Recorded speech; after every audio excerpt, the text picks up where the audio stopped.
Bonjour, bonjour, bienvenue à toutes et à tous sur Cocotte TV. Aujourd'hui, une nouvelle vidéo de présentation qui porte sur une carte mère, la X79 UD5 2 Gigabits. Une carte qui s'offre pas mal de bonnes petites choses, des bons petits accessoires, comme par exemple, on le voit ici, le Bluetooth ou le Wi-Fi intégré. Ça, c'est vraiment plutôt pratique. Pour le reste, on est sur du X79, c'est marqué dessus, avec le 3D Power, du BIOS, UEFI. On va découvrir tout ça en commençant comme toujours par le bundle. On se lance dans la découverte du bundle de cette X79 UD5. On commence avec les CD, le CD pour les pilotes, une première notice d'utilisation avec la petite notice d'utilisation du Wi-Fi, les pilotes pour le Wi-Fi, une nouvelle notice d'utilisation pour la carte mère, un petit autocollant gigabit à mettre sur votre tour, ça c'est important. Et on va ensuite attaquer les différentes choses que l'on trouve à mettre avec votre carte mère, comme la backplate pour les ports de la carte mère, ou encore cet adaptateur header USB 3 vers 2 ports USB 3 en 3,5 pouces, mais aussi ce pont Crossfire, ce pont SLI, ce pont triple SLI,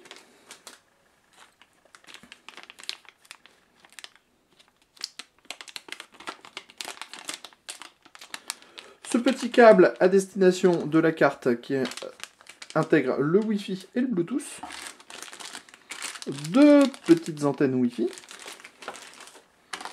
des câbles SATA,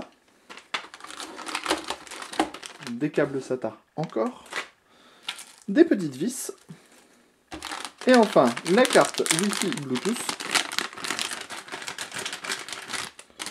avec un port USB, son connecteur spécifique et la carte Wi-Fi. Voilà, on a donc fait le tour du bundle. On s'attaque maintenant à la carte mère. On s'attaque maintenant au PCB de cette X79 UD5. On vous dit juste qu'on est à la 5e prise au moins, puisqu'on n'arrive pas à emmagasiner les petites informations qu'il y a sur le manuel.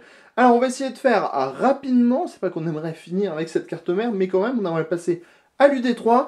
On a ici le socket LGA 2011, suivi des 8 ports DDR3 2133 MHz en quad channel, les 14 phases d'alimentation du CPU avec le 8 pin CPU, le bouton pour mettre votre machine en route si on est dans une configuration table de bench par exemple, le port 24 broches pour alimenter la carte mère, le header pour déporter de port USB 3.0 à l'avant de votre boîtier ou à l'arrière selon ce qui est fourni dans le bundle. Ici ce sera vers le petit adaptateur 3,5 pouces. On a ici la partie stockage avec pas moins de 10 ports SATA, SATA 2, SATA 3 avec 6 ports qui sont à la norme SATA 3, 4 ports à la norme SATA 2.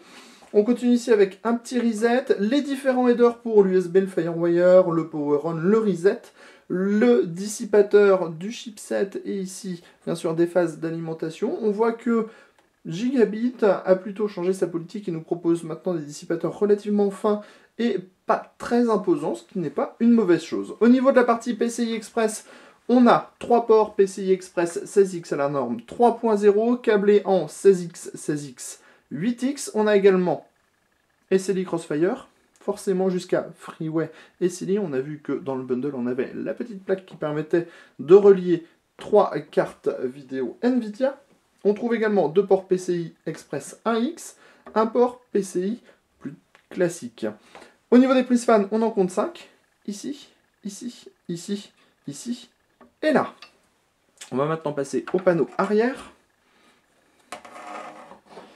On trouve sur ce panneau 2 ports USB 2.0, un port PS2, le bouton pour l'overclocking, le bouton qui permet de switcher le BIOS de la carte mère, donc entre deux BIOS, le reset du BIOS, le Firewire, un USB 2.0 de nouveau, un Power eSATA USB à la norme SATA 3, 2 ports USB 2.0, un eSATA à la norme SATA 3, 2 ports USB 2.0 de plus, 3.0 couleur bleue, un Ethernet 1000, deux Ethernet, deux USB 2.0 et enfin le son en 7 points avec la sortie optique. Une carte mère qui se veut donc plutôt très complète, avec un bon équipement, on le redit, Wi-Fi, Bluetooth par exemple.